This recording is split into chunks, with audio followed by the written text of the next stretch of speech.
आज जो हादसा हुआ उस पर अपना शोक प्रकट करता हूं।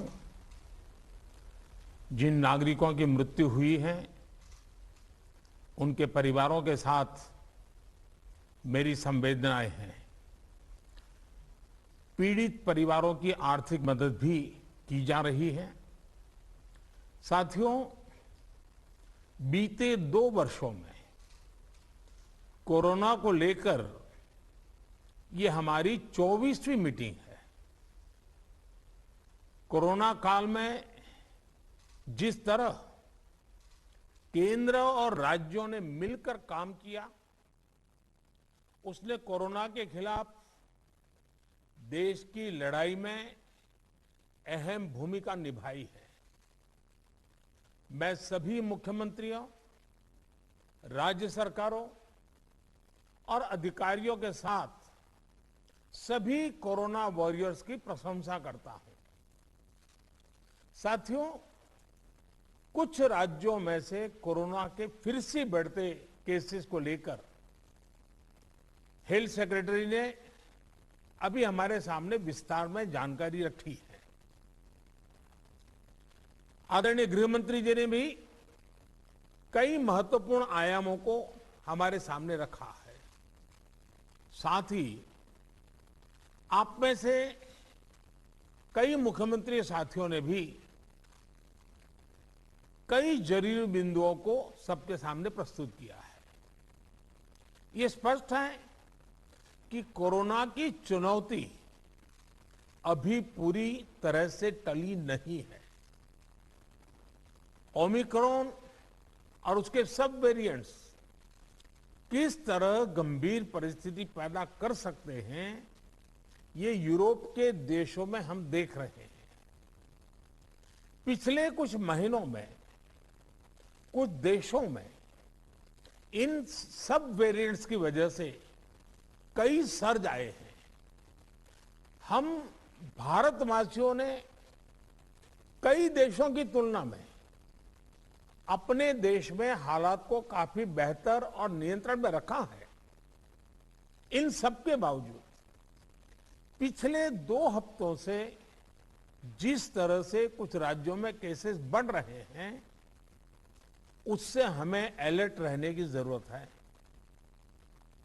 हमारे पास कुछ महीने पहले जो लहर आई, उस लहर ने हमने उसमें से बहुत कुछ सीखा भी है।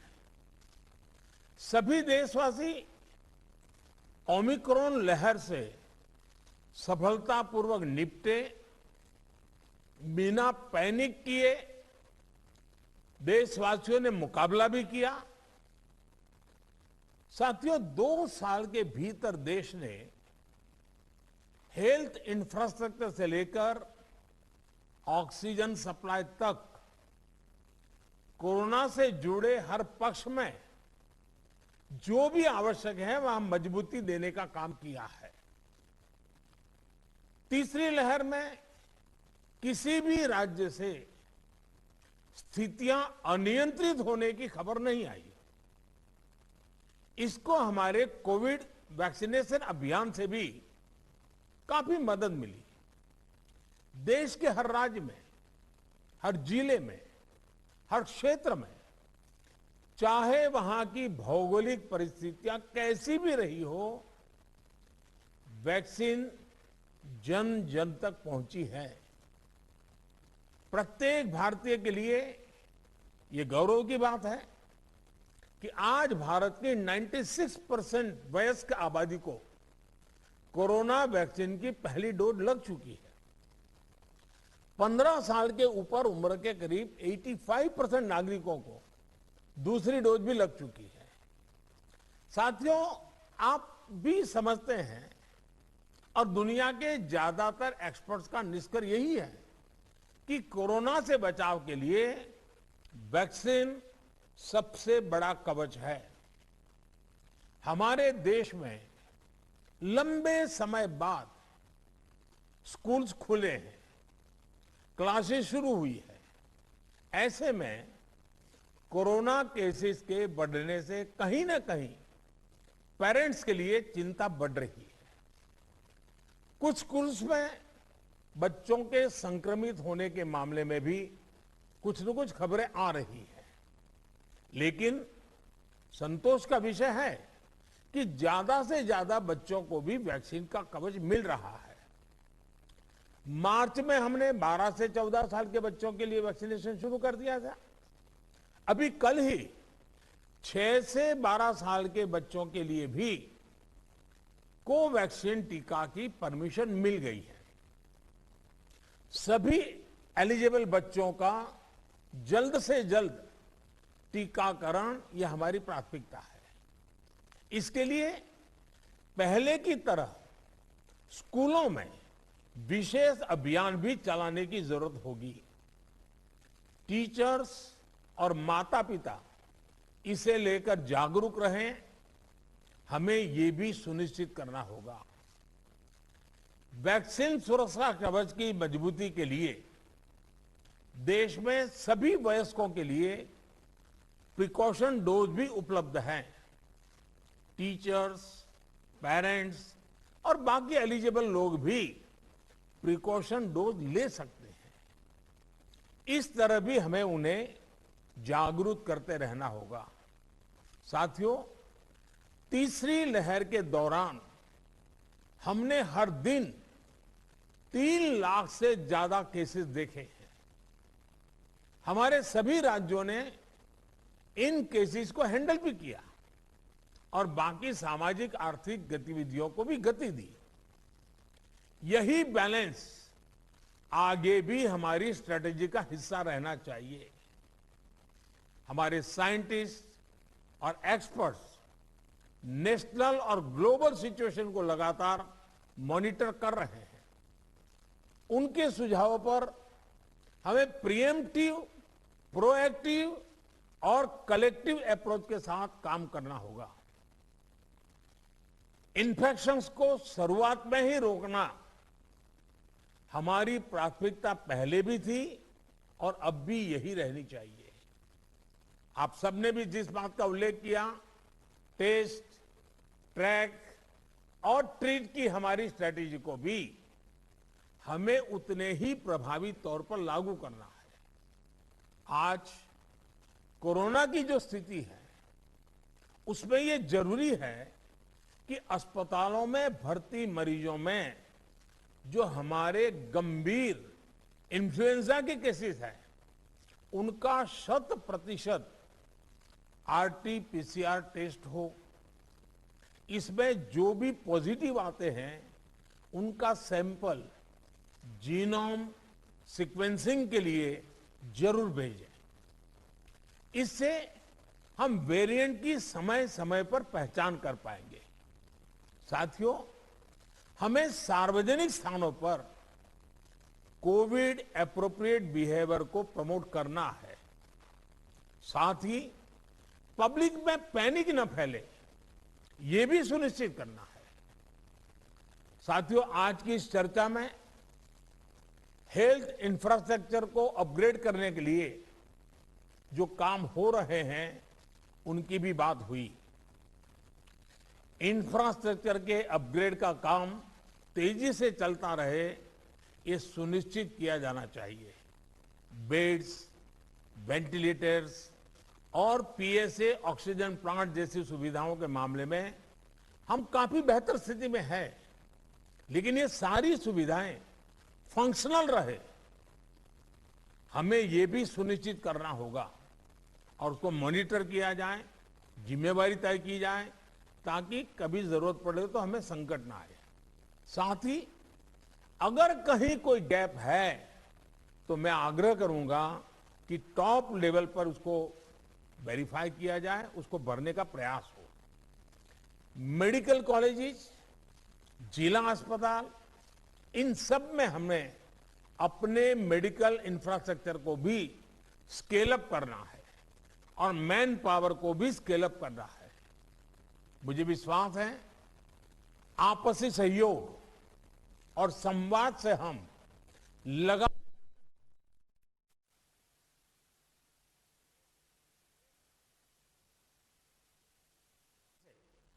कोरोना के खिलाफ लड़ाई लड़ते भी रहेंगे और रास्ते भी निकालते रहेंगे। साथियों, कोऑपरेटिव फेडरलिज्म की जिस भावना को संविधान में व्यक्त किया गया है, उस पर चलते हुए भारत ने कोरोना के खिलाफ मजबूती से ये लंबी लड़ाई लड़ी है। वैश्विक परिस्थितियों की वजह से, बाहरी कारकों की वजह से देश की आंतरिक परिस्थितियों पर जो प्रभाव होता है, केंद्र और राज्यों ने मिलकर उसका मुकाबला किया भी है और आगे भी करना ही होगा। केंद्र और राज्यों के साझा प्रयासों से ही आज देश में बड़े स्तर पर हेल्थ इंफ्रास्ट्रक्चर में सुधार हो पाया है। लेकिन साथियों, आज इस चर्चा में मैं एक और पक्ष का जिक्र करना चाहता हूं। आज की वैश्विक परिस्थितियों में भारत की अर्थव्यवस्था की मजबूती के लिए आर्थिक निर्णयों में केंद्र और राज्य सरकारों का तालमेल, उनके बीच सामंजस्य पहले से अधिक आवश्यक है। आप सभी इस बात से परिचित है कि जो युद्ध की परिस्थिति पैदा हुई है और जिस प्रकार से सप्लाई चेन प्रभावित हुई है, और ऐसे माहौल में दिनों दिन चुनौतियां बढ़ती जा रही हैं। ये संकट, वैश्विक संकट, अनेक चुनौतियां लेकर के आ रहा है। ऐसे संकट के समय में केंद्र और राज्यों के बीच तालमेल को, कोऑपरेटिव फेडरलिज्म की भावना को और बढ़ाना अनिवार्य हो गया है। अब मैं एक छोटा सा उदाहरण देता हूं। जैसे पेट्रोल डीजल की कीमतों का एक विषय हम सबके सामने है। देशवासियों पर पेट्रोल डीजल की बढ़ती कीमत का बोझ कम करने के लिए केंद्र सरकार ने एक्साइज ड्यूटी में कमी की थी। पिछले नवंबर महीने में कम की थी।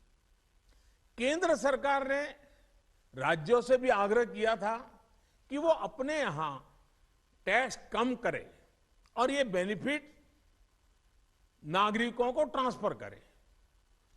इसके बाद कुछ राज्यों ने तो भारत सरकार की इस भावना के अनुरूप यहां टैक्स कम कर दिया, लेकिन कुछ राज्यों द्वारा अपने राज्य के लोगों को इसका कोई लाभ नहीं दिया गया। इस वजह से पेट्रोल डीजल की कीमतें इन राज्यों में अब भी दूसरों के मुकाबले कहीं ज्यादा है। ये एक तरह से इन राज्यों के लोगों के साथ अन्याय तो है ही, साथ ही पड़ोसी राज्यों को भी नुकसान पहुंचाता है। स्वाभाविक है कि जो राज्य टैक्स में कटौती करते हैं उन्हें राजस्व की हानि होती है। जैसे अगर कर्नाटका ने टैक्स में कटौती नहीं की होती तो उसे इन 6 महीनों में 5,000 करोड़ रुपए से ज्यादा का राजस्व मिलता। गुजरात ने भी टैक्स कम नहीं किया होता तो उसे भी 3,500-4 हजार करोड़ रुपए से ज्यादा का राजस्व और मिलता।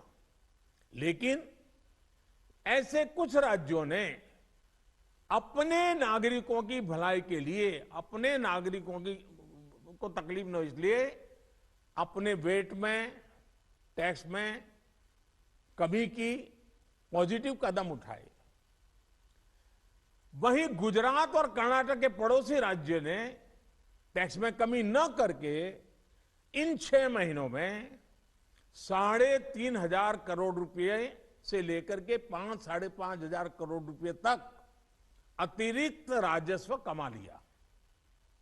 जैसा हम जानते हैं कि पिछले साल नवंबर महीने में वैट कम करने की बात की थी, सबको मैंने प्रार्थना की थी, लेकिन कई राज्य, मैं यहां किसी की आलोचना नहीं कर रहा हूं, मैं सिर्फ आपसे प्रार्थना कर रहा हूं, आपके राज्य के नागरिकों की भलाई के लिए प्रार्थना कर रहा हूं। अब जैसे उस समय 6 महीने पहले कुछ राज्यों ने बात को माना, कुछ राज्यों ने नहीं माना। अब कई राज्य जैसे महाराष्ट्र, पश्चिम बंगाल, तेलंगाना, आंध्र प्रदेश, तमिलनाडु, केरला, झारखंड, किसी न किसी कारण से उन्होंने इस बात को नहीं माना और उनके राज्य को, नागरिकों को बोझ कंटिन्यू रहा। मैं इस बात में नहीं जाऊंगा कि इस दौरान इन राज्यों ने कितना रेवेन्यू कमाया, लेकिन अब आपसे मेरी प्रार्थना है कि देश हित में आप पिछले नवंबर में जो करना था, 6 महीने डिले हो चुका है, अब भी आप अपने राज्य के नागरिकों को वैट कम करके इसका बेनिफिट पहुंचाइए। आप सब जानते हैं कि भारत सरकार के पास जो रेवेन्यू आता है उसका 42% तो राज्यों के ही पास चला जाता है। मेरा सभी राज्यों से आग्रह है कि वैश्विक संकट के इस समय में कोऑपरेटिव फेडरलिज्म की भावना पर चलते हुए एक टीम के रूप में हम सब मिलकर काम करें। अब मैं कई विषय हैं, बारीकी में नहीं जा रहा हूं, जैसे फर्टिलाइजर। आज हम तो फर्टिलाइजर पर दुनिया के देशों पर डिपेंडेंट है। कितना बड़ा संकट आया है, लगातार अनेक गुना सब्सिडी बढ़ रही है। हम किसानों पर बोझ ट्रांसफर नहीं करना चाहते। अब ऐसे संकट झेलने पड़ रहे हैं, तब मैं आप सबसे आग्रह करता हूं, प्रार्थना करता हूं कि आप अपने राज्य, अपने पड़ोसी राज्य, सभी देशवासियों के हित में उसकी सर्वोच्च प्राथमिकता दे। मैं एक और उदाहरण देता हूं। अब नवंबर में जो करना था नहीं किया, इसलिए पिछले 6 महीने में क्या हुआ है, आज चेन्नई में, तमिलनाडु में पेट्रोल करीब 111 रुपया के पास है। जयपुर में 118 से भी ज्यादा है। हैदराबाद में 119 से ज्यादा है। कोलकाता में 115 से ज्यादा है। मुंबई में 120 से ज्यादा है। और जिन्होंने कटौती की, मुंबई के ही बगल में दीव दमन में 102 रुपया है। मुंबई में 120, बगल में दीव दमन में 102 रुपया। अब कोलकाता में 115, लखनऊ में 105, हैदराबाद में 120 करीब करीब, जम्मू में 106, जयपुर में 118, गुवाहाटी में 105, गुड़गांव में 105 है। देहरादून, छोटा राज्य हमारा उत्तराखंड, 103 रुपया है। मैं आपसे आग्रह करता हूं कि आप 6 महीने भले जो कुछ भी आपका रेवेन्यू बढ़ा आपके राज्य के काम आएगा, लेकिन अब पूरे देश में आप सहयोग कीजिए। ये मेरी आपको विशेष प्रार्थना है। आज साथियों, एक विषय और जिस पर भी मैं अपनी बात आज कहना चाहता हूं। देश में गर्मी तेजी से बढ़ रही है और समय से पहले बहुत गर्मी बढ़ रही है, और ऐसे समय में हम अलग अलग स्थानों पर आग की बढ़ती हुई घटनाएं भी देख रहे हैं। जंगलों में, महत्वपूर्ण इमारतों में, अस्पतालों में आग की कई घटनाएं बीते कुछ दिनों में हुई है। हम सबको याद है वो दिन कितने पीड़ादायक थे जब पिछले साल कई हॉस्पिटलों में आग लगी, और वो बड़ी दर्दनाक स्थिति थी। बहुत मुश्किल समय था वो। अनेक लोगों को इन हादसों में अपनी जान गंवानी पड़ी थी। इसलिए मेरे सभी राज्यों से आग्रह है कि अभी से हम विशेषकर हॉस्पिटलों का सेफ्टी ऑडिट करवाएं, सुरक्षा के इंतजाम पुख्ता करें और प्राथमिकता के आधार पर करें। ऐसी घटनाओं से हम बच सके, ऐसी घटनाएं कम से कम हो, हमारा रिस्पांस टाइम भी कम से कम हो, जान माल की हानि ना हो, इसके लिए भी मैं आपको आग्रह करूंगा कि आप अपनी टीम को विशेष रूप से इस काम पर लगाइए और बिल्कुल मॉनिटरिंग कीजिए ताकि देश में कहीं हादसा न हो, हमारे निर्दोष नागरिकों को जान न गंवानी पड़े। साथियों, आप सभी ने समय निकाला, इसके लिए मैं एक बार फिर आप सबका आभार व्यक्त करता हूं और हमेशा मैं आपके लिए उपलब्ध रहता हूं। कोई भी जरूरी सुझाव आपके होंगे तो मुझे अच्छा लगेगा। मैं फिर एक बार आप सबका बहुत बहुत धन्यवाद करता हूं।